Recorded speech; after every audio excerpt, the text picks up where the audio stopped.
Hello everyone, this is for section 10.1 through 10.3 for pre-calc, and the first section you're going to look at is 10.1. Now that's not necessarily what I like about this packet, so I'm going to jump around in the packet just a little bit. Let's see, first thing is that these are on conic sections. So here's a cone. A cone is a double-sided nap.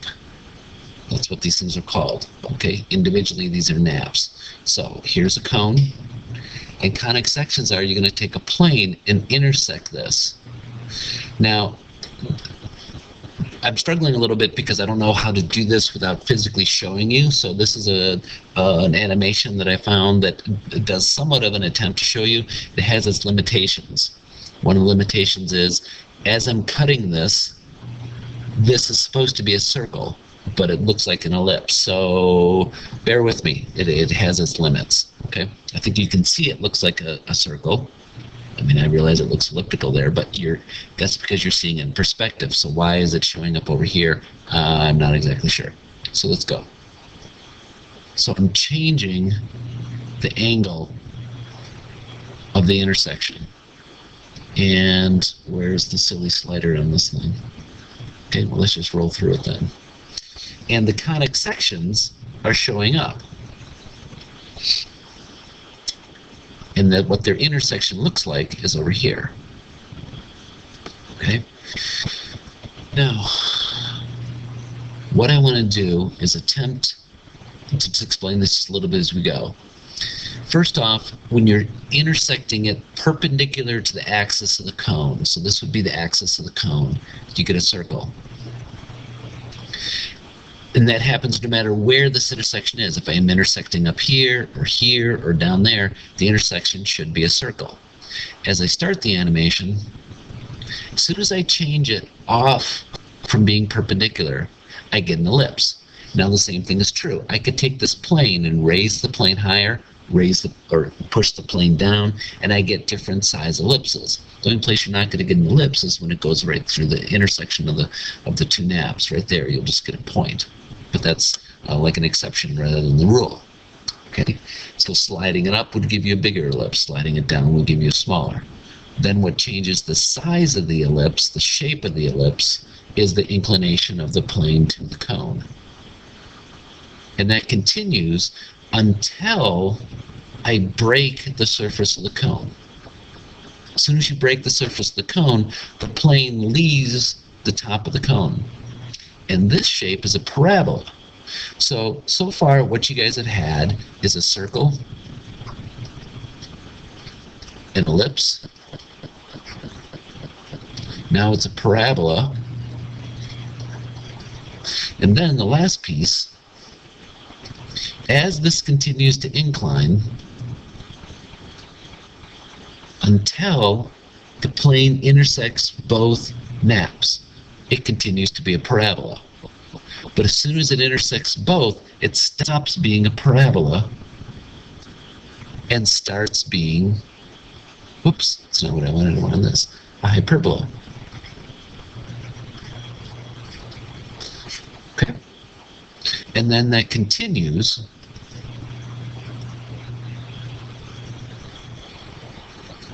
Now, what I wish they would have done is slid this thing back in a little bit.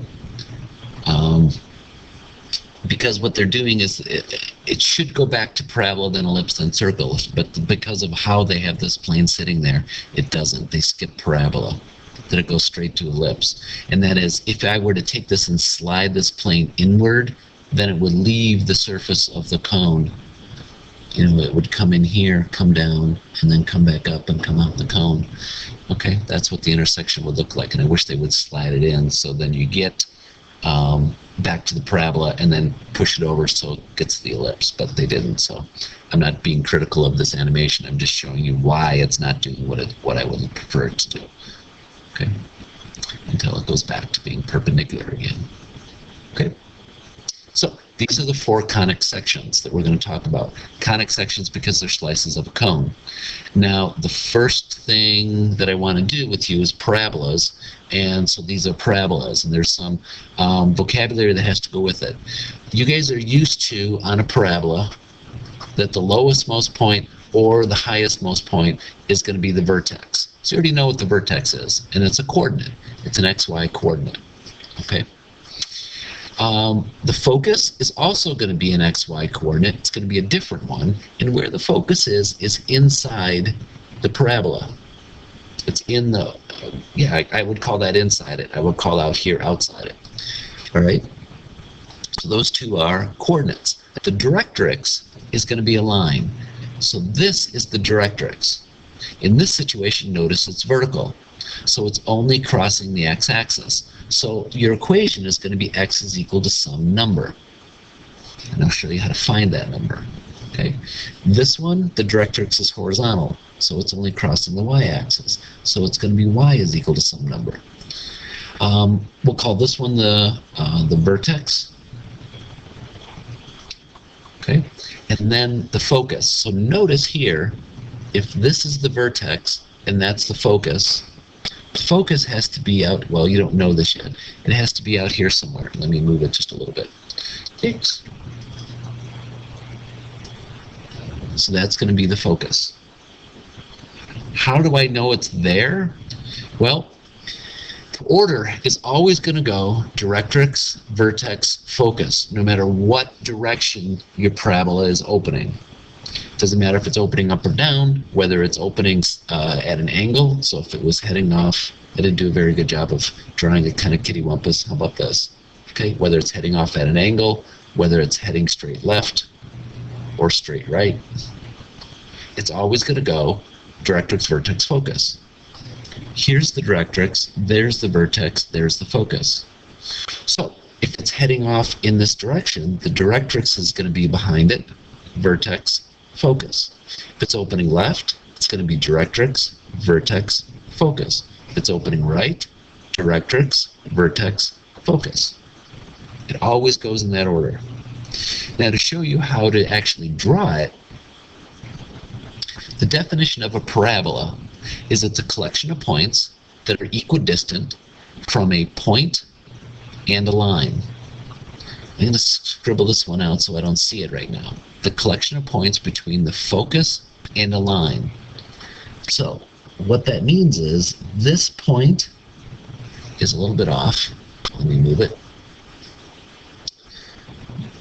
That looks a little better. This distance is supposed to be the same as this distance. And I'm a little bit off. Let me try and make this a little more realistic. Okay. What about that? Does that look a little better? This distance is supposed to be the same as that. So, a little bit off again. I'm trying to speed this up for you. This distance is supposed to be the same as this distance. This distance is supposed to be the same as this distance. And these points would be on the parabola. Well, taking that to the other side, this distance is supposed to be the same as that distance. This distance is supposed to be the same as this. It's the collection of points where the distance to a point and to a line is the same. So this is the same as this. This is the same as this. This is the same as this, and so on. So then your parabola is here. Whoops. Sorry, I missed those points. Okay. Focus is inside. This would be the vertex, and there's the directrix. So, let me erase this a little bit. The reason the vertex is sitting right here is because this distance is supposed to be the same as that distance. So it's halfway between the focus and the directrix. It's right in the middle. So that's how I know that these things are all going to be in a line like this. Okay? All right. Now, how to get these actual equations? Well, let me start you out by writing. And I would say the equation you have to memorize. It's other stuff you can figure out as you go. A parabola that's opening left to right is going to be with the y being squared equals 4p x minus h. Now let me back up and show you guys a parabola that you guys have known from graphing for years. That would be like y is equal to 3 x minus 2 squared plus 7. This one you read opposite, that one you read the same. And the sign on this number told you whether it's opening up or down. So to graph it, you're going to go 2 right, 7 up, 3 is positive, so there would be your parabola. Whenever it was in a parenthesis, you read it opposite. And you read the vertex, this point right there, H, K. This was read opposite, that was read the same. Well, it turns out these are both in parentheses, so you read both of these opposite. I can explain that in more detail in person. It would be easier to do that. Sorry for kind of the cop-out there, but you read them both opposite. That's the vertex. So the vertex is H, K. All right. Now here, x was squared, and that parabola either opened up or it's opened down. Here the y is being squared, so you know that's going to open it right or left, depending on the situation. Now, this value of 4p, p is the distance. Let me erase this a little bit.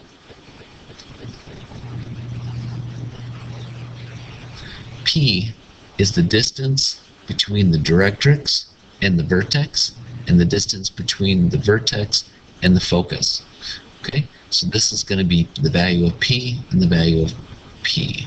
All right, I'm trying to do the brackets like that is what I'm trying to do. I failed miserably doing it that way, but I'm trying. All right, so the focus is going to be P units to the right of the vertex.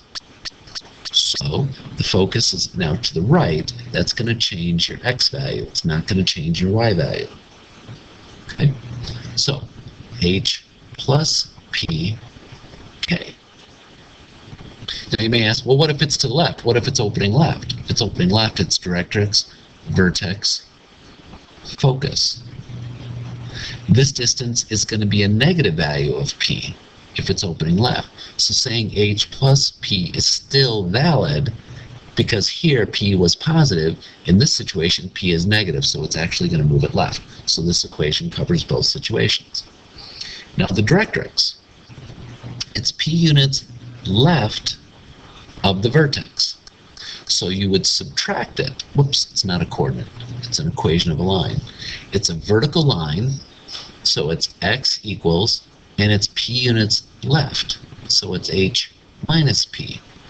This stuff, I don't think you need to memorize so much because you'll be able to, well, these two, I don't think you're going to have to memorize that setup. I think you'll just be able to figure it out. And I'll show you that when I do the graphs for you. You're going to have to memorize these two things. How to get the vertex, which you really don't have to memorize because you're used to it here.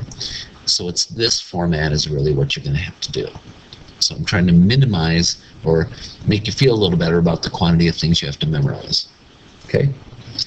The equation for one that opens up or down is x minus h squared equals 4p and then y minus k. So the vertex is still read hk. You still read these opposite. Notice the x is being squared, so you know that to be just like what you're used to. It's either opening up or down. And the value, the sign of p, whether p is positive or negative, is going to control whether it opens up or down. The coordinate of the focus, that is going to have been moved p units vertically. This distance is p. This distance is p. It's going to be p units above, if it's opening up, the vertex. So that's going to change your k. It's not going to change your h. If p was negative, so it's this way, directrix, vertex, focus, it's going to be p units below. But that means p is negative, so you're going to end up subtracting it off, so the formula still goes. The directrix is a horizontal line. Y is equal to, it changed the value of your k, and it's below this coordinate, so it's k minus p. In this case, it would be above, but p was negative, so it would be like y is equal to 3 minus a negative 2. So it was plus, so it actually moved it above. Okay, so in the situation where p is negative. Now, this is all academic. Let me show you ones in the actual homework. All right. Here goes. First thing, start reading out the vertex. You're going to read, well, let's go here. You're going to read the vertex if you want. We can get rid of this one. This one, in some ways, I think confuses kids, so I shouldn't have really typed it. The vertex would be -2, -3. So you go -2, -3. So that's the vertex. -8. So if I write this pattern, y minus k squared is equal to 4p x minus h. 4p is supposed to be -8. So p is equal to -2. Because y is being squared and p is negative, it's going to open, left. So it's going to go directrix, vertex, focus. Now, to get the focus, notice it's p units left of this point, of the vertex. So 2 units left. So that would be -4, -3. It didn't raise or lower, it went left. The directrix is 2 units right. Well, if the directrix is 2 units right, well, let me put this point on here. There would be the focus. 2 units right is going to be this axis. So that's y is equal to 0, 2 units right of the vertex. So this is your directrix. Now, I usually have an easier time drawing the parabola if I get rid of the vertex. I can space it easier. My eyes go a little bonkers when I try and, if I have this point sitting there. And that might be a little bit off, but you guys get the idea. Let's go here. I'm looking at this distance and this distance, trying to judge them to be the same. This distance and this distance. So again, I'm looking here and here, trying to get them to be about the same. Okay, how many points do you need to do? I don't know, 3 or 4 on each side. So I'm looking here and here. I'm looking there and there, and so on. Okay, here and here. And your vertex can go back in there once you've got that there, and there's your parabola. Okay?